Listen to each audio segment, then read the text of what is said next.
Hello बच्चों, स्वागत है आपका एफस्टिक स्टडी चैनल पे। कैसे हैं आप सभी? आई होप आप सभी बहुत अच्छे होंगे और आप अपनी पढ़ाई बहुत अच्छे से कर रहे होंगे।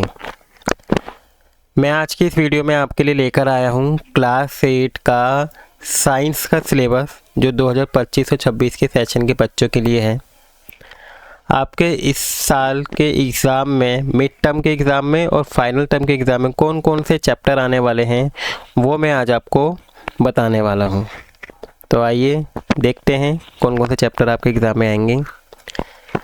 सबसे पहले जो आपका चैप्टर नंबर 1 है, क्रॉप प्रोडक्शन एंड मैनेजमेंट, ये आपका एग्ज़ाम में आएगा, जिसमें आपको ये टॉपिक्स दिए हुए हैं। इन टॉपिक्स को आपको पढ़ने हैं। Crop and there types, basic agriculture practice, manure और फर्टिलाइजेशन क्या होता है, इनमें डिफरेंस क्या है, weeds and storage of grains and animals, crop rotation क्या होती हैं, ये टॉपिक आपको इस चैप्टर में अच्छे से पढ़ने हैं। इसके बाद आपका चैप्टर नंबर 2 है microorganism, friends and foe. इसमें माइक्रो ऑर्गेनिज्म क्या होते हैं, where do microorganism live, कहाँ रहते हैं, microorganism and us, harmful microorganism कौन कौन से होते हैं, फूड प्रिजर्वेशन क्या होता है, नाइट्रोजन फिक्सेशन क्या है एंड नाइट्रोजन साइकिल क्या है। ठीक है, ये टॉपिक आप इस चैप्टर से पढ़ेंगे। इसके बाद आपका चैप्टर नंबर 3 है, जिसमें कॉयल एंड पेट्रोलियम, जिसमें property of inexhaustible and exhaustible natural resources पढ़ेंगे, properties and types of fossil fuel पढ़ेंगे।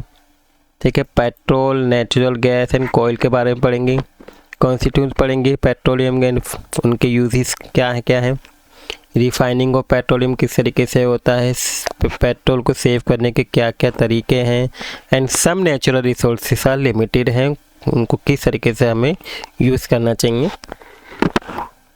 तो ये इस चैप्टर में आप ये टॉपिक पढ़ेंगे। इसके बाद आपका चैप्टर नंबर 5 है, जो आ रहा है conservation of plants and animals.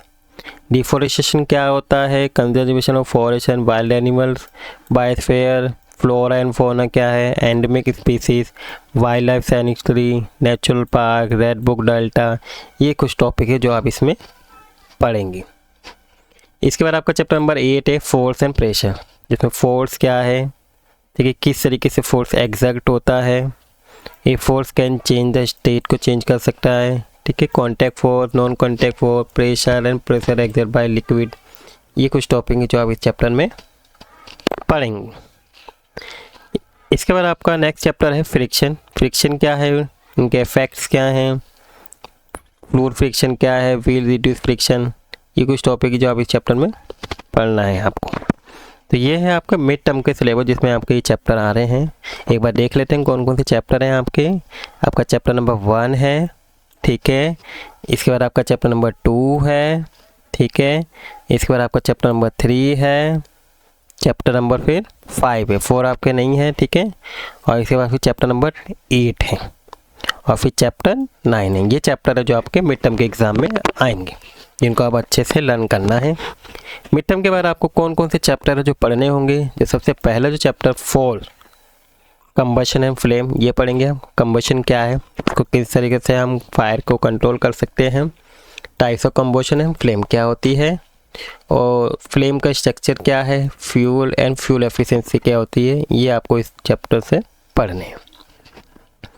इसके बाद आप चैप्टर नंबर 6 पढ़ेंगे रिप्रोडक्शन इन एनिमल्स। ठीक है, मोड ऑफ रिप्रोडक्शन क्या है, सेक्सुअल रिप्रोडक्शन क्या है, इनके ऑर्गन, इनके पार्ट्स के कुछ नाम, डायग्राम, ये सब आप इस चैप्टर में पढ़ेंगे।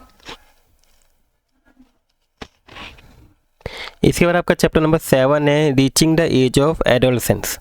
एडोलसेंस इन पबर्टी क्या है, change in puberty, secondary sexual characters कौन कौन से होते हैं, रोल ऑफ जो हार्मोन्स है उनका क्या रोल है, ठीक है। Reproduction faces of life in humans के अंदर किस तरीके से रहता है, and how the sex of babies determine किस तरीके से किया जाता है, ठीक है। हार्मोन किस तरीके से काम करते हैं, ये आपका रिप्रोडक्टिव हेल्थ क्या है, ये टॉपिक है जो आप इस चैप्टर में अच्छे से पढ़ेंगे। इसके बाद आपका चैप्टर नंबर 10 है साउंड, जिसमें आप साउंड की प्रॉपर्टीज जानेंगे क्या होती है, साउंड किसे बोलते हैं, साउंड को किस तरीके से प्रोड्यूस किया जाता है, process of production of sound by human किस तरीके से होता है, मीडियम कौन कौन से होते हैं, नॉइज़ इन म्यूज़िक क्या होती है, इन दोनों में डिफरेंस क्या है, नॉइज़ पोल्यूशन क्या होता है और इनके सोर्सेज क्या है और इनके इफ़ेक्ट क्या क्या होते हैं, ये आप इस चैप्टर में पढ़ेंगे। ठीक है, इसके बाद आपका चैप्टर नंबर 11 है chemical effect of electric current. ठीक है, जो इलेक्ट्रिक करंट है वो क्या लिक्विड में फ्लो करता है नहीं करता, यह आप पढ़ेंगे। इसके इफ़ेक्ट्स क्या हैं, इलेक्ट्रोप्लेटिंग क्या है और इसका यूजेस क्या है, ये सब आप इस चैप्टर में पढ़ेंगे। इसके बाद आपका चैप्टर नंबर 13 है लाइट। लाइट क्या होती है, लॉ ऑफ रिफ्लेक्शन क्या है, रेगुलर एंड डिफ्यूज रिफ्लेक्शन क्या होता है, reflected light can be reflected again, multiple image किस तरीके से बनती है। ठीक है, इनसे हमारी आइज़ के अंदर कौन कौन से पार्ट होते हैं। ठीक है, हम आइज़ के बारे में भी चैप्टर में पढ़ेंगे। विजुअली इम्पेयर जो पर्सन होते हैं, जो ब्लाइंड पर्सन होते हैं, वो किस तरीके से किसी भी चीज़ को कैसे पढ़ते हैं ब्रेल सिस्टम का यूज़ करके, वो आप इस चैप्टर में पढ़ेंगे। ठीक है, तो ये हैं चैप्टर टोटल जो आपके एग्ज़ाम में आएंगे।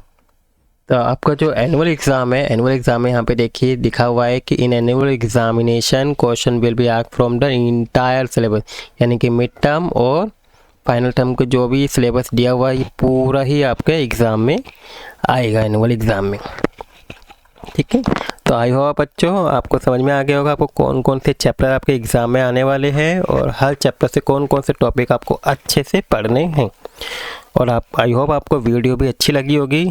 अगर आपको वीडियो अच्छी लगी तो प्लीज़ बच्चों वीडियो को लाइक कर दीजिएगा, और अगर आप इस चैनल पे नए हैं तो प्लीज़ चैनल को भी सब्सक्राइब कर दीजिएगा।